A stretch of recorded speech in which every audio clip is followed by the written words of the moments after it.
சர்வதேச சந்தையில் கச்சா எண்ணெய் விலை பெரும் சரிவை சந்தித்துள்ளது.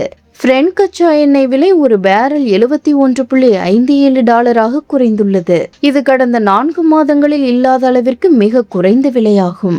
மேலும் இந்த விலையானது சர்வதேச சந்தையில் பிரெண்ட் கச்சா எண்ணெய் விலை 1.89% சரிவடைந்துள்ளதை குறிக்கிறது. சமீபத்திய மோதல்களுக்கு பிறகு உலகளாவிய எண்ணெய் விநியோகத்தின் முக்கிய பாதையான ஹார்முஸ் நீரிணையில் கப்பல் போக்குவரத்து மற்றும் எண்ணெய் டேங்கர்களின் வரத்து மீண்டும் சீராக தொடங்கியுள்ளது இதற்கு முக்கிய காரணமாக கூறப்படுகிறது. இதை தவிர கத்தார் தலைநகர் தோஹாவில் அமெரிக்கா மற்றும் ஈரான் இடையே நடைபெறும் பேச்சுவார்த்தைகள் மிகவும் சிறப்பாக நகர்வதாக அமெரிக்க அதிபர் டொனால்டு ட்ரம்ப் தெரிவித்ததை தொடர்ந்து சந்தை பதற்றம் தணிந்துள்ளதும் கச்சா எண்ணெய் விலை குறைய முக்கிய காரணமாக அமைந்துள்ளது.